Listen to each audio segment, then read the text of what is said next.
सुजानपुर में सीएम सुक्खू ने किया चुनाव प्रचार। बीजेपी प्रत्याशी राजेंद्र राणा के ऊपर बोला जुबानी हमला। जनता से कांग्रेस के पक्ष में वोट की अपील। हिमाचल में 18 मई को जेपी नड्डा विशाल जनसभा को करेंगे संबोधित। हिमाचल में चुनावी प्रचार को मिलेगी तेजी। बीजेपी कार्यकर्ताओं को बूस्ट करेंगे जेपी नड्डा। मंडी में नेता प्रतिपक्ष जयराम ठाकुर ने किया जनसंपर्क। जनता से बीजेपी के लिए वोट देने की अपील। जयराम ठाकुर ने कांग्रेस सरकार पर साधा निशाना। शिमला में बीजेपी प्रदेश अध्यक्ष राजीव बिंदल ने कांग्रेस पर बोला हमला। कहा 4 जून को इंडी गठबंधन का कुनबा होगा धराशायी। इंडी गठबंधन पर दिवालियेपन के लगाए आरोप। बिलासपुर में कर्मचारी संघ के पूर्व अध्यक्ष ने की पीसी। कांग्रेस पर लगाए कार्यकाल में नाकाम रहने के आरोप। कहा सुक्खू सरकार के रवैये से दुखी है कर्मचारी। नमस्कार, खबर हिमाचल प्रदेश देख रहे हैं आप और मैं हूं आपके साथ ज्योति। चलिए शुरुआत करेंगे खबरों की विस्तार में। हिमाचल प्रदेश में जैसे जैसे लोकसभा आम चुनाव के साथ उपचुनाव के मतदान की तारीख नजदीक आती जा रही है, वैसे ही राजनीतिक दलों का चुनाव प्रचार भी तेजी से हो रहा है। इसी कड़ी में आज हिमाचल प्रदेश के मुख्यमंत्री सुखविंदर सिंह सुक्खू ने हमीरपुर के सुजानपुर विधानसभा के उपचुनाव के प्रत्याशी रणजीत राणा के पक्ष में चुनाव प्रचार किया है और कांग्रेस छोड़ बीजेपी ज्वाइन कर राजेंद्र राणा पर हमला बोला है। उन्होंने कहा कि जो जनता के नहीं हो सका वो पार्टी का क्या होगा। मुख्यमंत्री ने अपने संबोधन में पूर्व मुख्यमंत्री प्रेम कुमार धूमल पर कहा कि उनको एक सोची समझी साजिश से हराया गया है। वहीं सीएम सुक्खू ने जनता से कांग्रेस के पक्ष में वोट करने की अपील भी की है। बात करता हूं हमीरपुर की जनता का, जिनके द्वारा कांग्रेस पार्टी से एक बाद हमीरपुर जिले को द्वारा ये गौरव प्राप्त हुआ। इससे पहले इस क्षेत्र का प्रतिनिधित्व पूर्व मुख्यमंत्री प्रेम कुमार धूमल जी ने किया और उसके बाद जब जयराम ठाकुर जी की सरकार बनी तब यहां से जो आजकल भाजपा के बिके हुए प्रत्याशी हैं उनके द्वारा वो चुनाव हार गए। धूमल साहब एक राजनीतिक षड्यंत्र का शिकार हुए। वो हमीरपुर से चुनाव लड़ते थे लेकिन उनको सुजानपुर से चुनाव लड़ाया गया और सुजानपुर की जनता ने उस समय एक बड़ी गलती की। 5 साल जयराम ठाकुर जी मुख्यमंत्री रहे, हमीरपुर जिले की कोई सुध उन्होंने नहीं ली। जिस हमीरपुर जिला से प्रदेश का पहला मुख्यमंत्री बने हो भारतीय जनता पार्टी की तरफ से, उस हमीरपुर जिला से जब भारतीय जनता पार्टी के विधायक चुनकर गए तो उन्हें भारतीय जनता पार्टी की सरकार में कोई अधिमान नहीं दिया जाता था।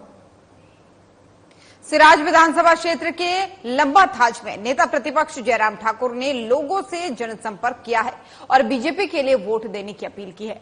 नेता प्रतिपक्ष जयराम ठाकुर ने कांग्रेस को निशाने पर लेते हुए कहा कि 15 महीने में ही वर्तमान सरकार फेल हो चुकी है और इस सरकार ने सभी विकास के कार्य पर ब्रेक लगा दिया है। उन्होंने कहा कि हमने कभी भी बदले की भावना के तहत कार्रवाई नहीं की है। जब पूर्व कांग्रेस सरकार के मुख्यमंत्री वीरभद्र सिंह ने चुनाव घोषित होने के 5 दिन पहले डिग्री कॉलेज के नोटिफिकेशन की झड़ी लगा दी और बिना किसी व्यवस्था और बजट प्रावधान के स्कूल खोल दिए। बीजेपी सरकार के सत्ता में आते ही हमने उसके लिए सभी व्यवस्थाएं की और उन्हें चलाया भी, लेकिन सुक्खू सरकार में सत्ता में आते ही चलते संस्थान और तहसील समेत कई ऑफिस बंद कर दिए गए। इस दौरान उन्होंने कांग्रेस प्रत्याशी विक्रमादित्य पर भी जमकर निशाना साधा। आपके यहां पर चुनी में आप लोगों ने पीएससी मांगी थी, हमने पीएससी दी और सरकार सुक्खू जी की बनी, कांग्रेस की बनी और वो पीएससी आपकी, जिसमें हमने डॉक्टर भी भेज दिया था, उस पीएससी को बंद कर दिया। हम हमेशा इस बात को कहते हैं कि भाई सरकार होती है तो काम करने के लिए होती है। अब जहां डॉक्टर बैठता था अब ताला लगा हुआ है और यहां जो कांग्रेस पार्टी के जो कैंडिडेट हैं उनसे जरा पूछिए तो सही। आप कैबिनेट की बैठक में उपस्थित थे, वहां पर फैसले लिए गए कि चिवनी की पीएससी को बंद कर दिया जाए, तो आपने भी वहां पर हाजिरी लगाई और उसको बंद करने में आपका भी योगदान रहा। मेरा आप सबसे यही निवेदन है कि ऐसा मौका अब की बार आया है जब आपको सरकार बढ़ाने का अवसर 5 वर्ष के बजाय 16 महीने में आकर के आपके सामने खड़ा है, इसको हम नहीं छूटने देंगे।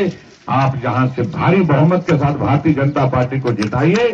सरकारें 2 बनेंगी, एक दिल्ली में, एक हिमाचल प्रदेश में, एक के साथ एक फ्री हो जाएगी, जिसको बोलते हैं ना, हमारे कहते हैं, हम सौदा बाजार में जाते हैं ना सामान लेने, वो बोलते हैं वहां पर कि एक के साथ एक फ्री, एक के साथ एक फ्री, ये सब चलते रहे, एक के साथ एक फ्री।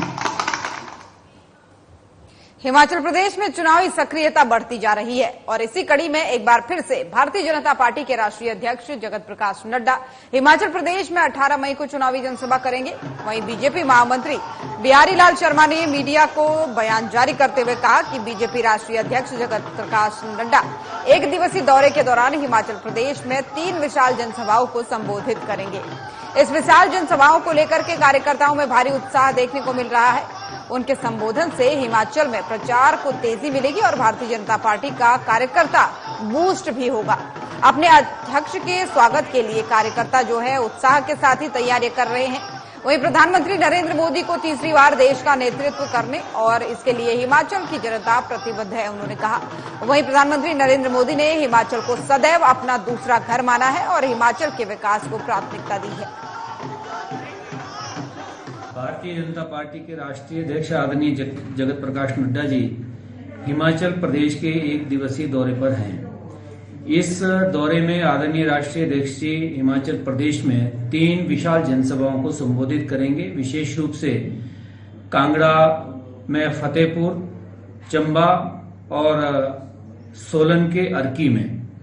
विशेष रूप से इन विशाल जनसभाओं में अपना सोलन जिला, कांगड़ा जिला और चंबा जिला के सभी जनमानस में कार्यकर्ताओं में भारी उत्साह है और राष्ट्रीय अध्यक्ष जी के इन 3 जनसभाओं के संबोधन के पश्चात आने वाले लोकसभा चुनावों में जिसकी वोटिंग 1 जून को होने वाली है, भारी उत्साह के साथ भारतीय जनता पार्टी के तीनों लोकसभा क्षेत्र के प्रत्याशियों को भारी विजय दिलाने के लिए एक वातावरण बनेगा, ऐसा मेरा मानना है।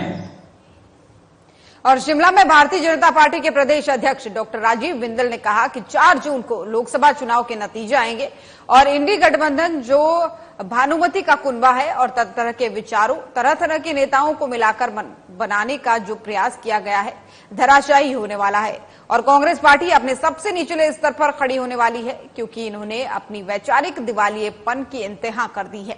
इसी के कारण देश भर में इनके नेताओं की बौखलाहट मंचों पर और मीडिया में स्पष्ट रूप से दिखाई दे रही है।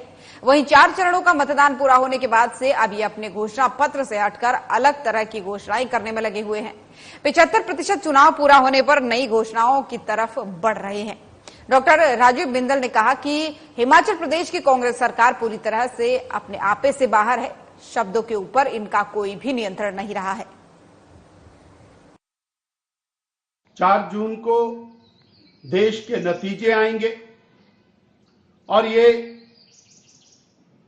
इंडी गठबंधन जो भानुमति का कुनबा है, तरह तरह के विचारों के, तरह तरह के नेताओं को मिला करके गठबंधन बनाने का प्रयास किया है, ये धाराशायी होने वाला है और कांग्रेस पार्टी अपने लोएस्ट लेवल के ऊपर जाकर खड़ी होने वाली है, क्योंकि इन्होंने अपनी वैचारिक बैंकरप्सी की इंतहा कर दी है। उसके कारण आज देश भर में जो इनके नेताओं की बौखलाहट है वो मंचों के ऊपर और मीडिया के सामने स्पष्ट रूप से दिखाई दे रहे। अपनी हार को देखते हुए 4 चरणों के चुनाव के बाद अब ये घोषणा पत्र से हट करके कुछ और घोषणाएं करने के लिए लगे हैं। जब 75% चुनाव पूरा हो गया उसके बाद नई घोषणाओं की तरफ बढ़ रहे हैं। हिमाचल प्रदेश कांग्रेस और हिमाचल प्रदेश की कांग्रेस की सरकार आज पूरी तरह से आपे से बाहर। और हिमाचल प्रदेश कर्मचारी संघ के पूर्व अध्यक्ष गोपाल दास वर्मा ने बिलासपुर में प्रेस वार्ता कर कांग्रेस सरकार पर जमकर हल्ला बोला है। इस दौरान गोपाल दास वर्मा ने कहा कि प्रदेश के कर्मचारी और पेंशनर वर्तमान सुखू सरकार के रवैये से दुखी हैं और यही वजह है कि लोकसभा चुनाव में सुखू सरकार से बदला लेने का मन बना चुका है। इस सरकार से ना तो कर्मचारियों को वित्तीय लाभ प्राप्त हुए हैं और ना ही पेंशनर्स को वित्तीय लाभों और मेडिकल बिलों का भुगतान किया गया है। इससे इस वर्ग में प्रदेश सरकार के रवैये के प्रति नाराजगी है। वहीं वर्मा ने कहा कि हिमाचल प्रदेश में सुखू सरकार पिछले 1.5 साल के कार्यकाल में नाकाम रही है, जिसके चलते इस बार प्रदेश की 4 लोकसभा सीटों और 6 उपचुनावों में बीजेपी जीत दर्ज करेगी।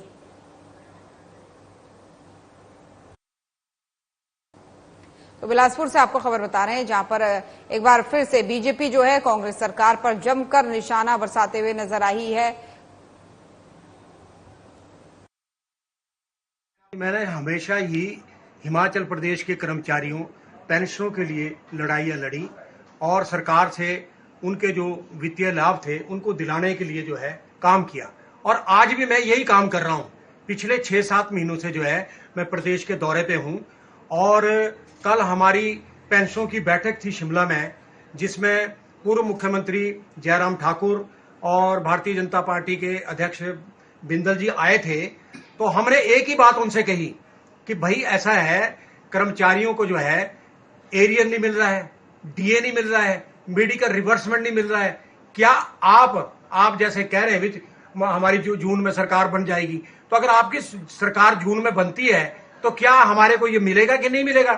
तो उन्होंने स्पष्ट तौर पे कहा कि अगर हमारी सरकार बनी हम आपको डीए भी देंगे, एरियर भी देंगे और मेडिकल रिवर्समेंट का पैसा भी देंगे। जैसे पिछली बार मैं सरकार में चीफ मिनिस्टर था तो मैंने एक एरियर की जो किश्त थी 50,000 की वो दी है, मेडिकल रिवर्समेंट का पैसा 5 सालों में दिया है और जो डीए था वो हर 5 साल के अंदर जो है सभी कर्मचारी पेंशनों को मिला है। तो उन्होंने दावे से कहा, तो मैंने कहा ठीक है, अगर आप ये कहते हैं तो प्रदेश का जो कर्मचारी है, पेंशनर है, बेरोजगार है, वो आपको वोट देगा इन लोकसभा चुनाव में और जो बाई इलेक्शन हो रहे हैं उसमें देगा। हम तो खबर हिमाचल प्रदेश देख रहे थे आप। बुलेटिन में फिलहाल इतना ही। नमस्कार।